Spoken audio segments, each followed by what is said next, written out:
Good evening, good evening, good evening again, folks. Welcome to another episode of Spilling Tea. I'm your host, Tiffany Daniels. We are going back to that horrible world known as the JRC, but before we do, the usual disclaimers, and we'll just go ahead for you all and make it short and sweet. Folks, if you are unfamiliar with the Stop the Shocks campaign or the troubled teen industry, you're going to find all the pertinent information right there in the description box. In particular, please go ahead and take note of the article written by NeuroClastic, a small non for profit started by autistics for autistics, wherein they interviewed and surveyed over 900 ABA professionals in regards to the JRC's so called behavior modification program. The JRC doesn't want you to read that article so much. They've threatened NeuroClastic with a defamation lawsuit if they did not remove it from the website. Judge, oh my gosh, NeuroClastic has refused, so please read the article and share it on all your social media. Also included is NeuroClastic's public statement in regards to the defamation lawsuit threat, as well as a link to their GoFundMe. We are crowdfunding in case the JRC does indeed actually see through with the threat. Trigger warning, folks. When we discuss places like the Judge Rotenberg Educational Center and Agape Boarding School for Boys, you're going to hear vivid descriptions of and catch clips or surveillance footage of peoples with disabilities being tortured and abused. If you do got young children present, please go ahead and utilize those headphones. Trigger warning 2. This channel is marked not for kids for a reason. We use profanity on occasion and we speak on dark subjects. If your child is 16 and younger, they are watching this. Very obviously, parental supervision is advised, alright? So, where we left off, right in the middle there, I'm trying to cut it up so I can stick with sanity for the evening. I've already dealt with enough insane nonsense today. Alright. The agency further concluded that the devices are of dubious efficacy in treating self-injurious behaviors, aggressive behaviors, and their alternative treatment for involving infliction of pain has proven more effective and less risky. The FDA thus decided to impose the ban on electrical stimulation devices intended to treat those behaviors. So essentially, what we're saying here, folks, is that it, even as slow of a snail's pace as it is, the medical model on a larger scale, not just in the United States, but around the world, have moved past this aversive therapy concept. Okay? The reason why is, as we know, me being a student of history, especially knowing this, is the fact that you cannot rule through fear forever. Okay? Those aggressive, self injurious behaviors don't just go away. All right? It's not how any of this works. When you use a device like this, it is more likely that it is not only going to increase but intensify the behaviors that this device is supposedly supposed to treat. Okay? There are literally thousands of different plans and programs out there that you can use as an alternative to this insanity. All right? Which is why throughout the world, there's literally the big three. One of the big three is horrific and insane, you know, ABA. These, but the current version, as it exists now, use more emotional adversives than they use physical, like they used to in the days of yore. All right?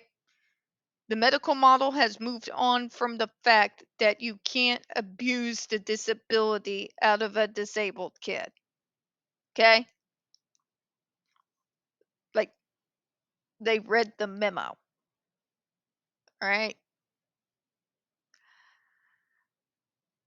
Fear only works for so long. Fear doesn't work forever. Okay? When you remove that fear, the behaviors you were using fear in order to prevent will come back. And they'll come back more prevalent than they were previously because now they have compounded trauma, post traumatic stress disorder, and anger and resentment towards those who would put you through this insanity, who sat there dehumanizing you, treating you like basically people treat their dogs better than the way these kids are treated, all right? The fact of the matter is, the truth is, there are literally multitudes of other programs. Some of those programs are indeed designed with the so-called severe autistics in mind. All right? They're not just saying, well, it worked on someone like Tiffany, so it's going to work on somebody like Bob. Bob's a nonverbal, okay? Not how any of this works. All right?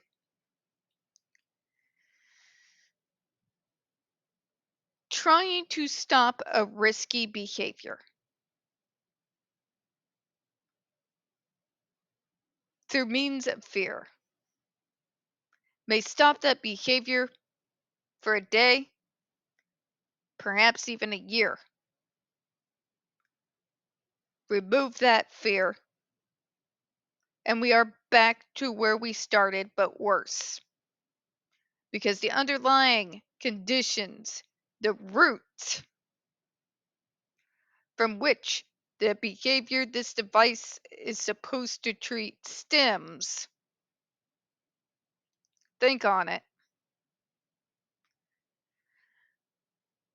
was never dealt with. There was no proper behavioral functional assessment that was carried out. When that happens, whatever program that your kid gets on, you're driving blind in a snowstorm. Okay? All right, we're going to go ahead and close on that. But before we do, what I'm trying to say poorly, because I'm absolutely exhausted, is two things what I want you to take away from here. The first one is the fact that trying to use violence to stop violence is stupid, folks. Violence begets more violence. It doesn't take away that feeling of aggression towards other, it intensifies it. Because now the kid that was simply before just having those issues officially now has a chip on their shoulder the size of Texas. Okay? Also want to point out these types of devices, why behaviors might get worse, because it may actually cause autistic burnout.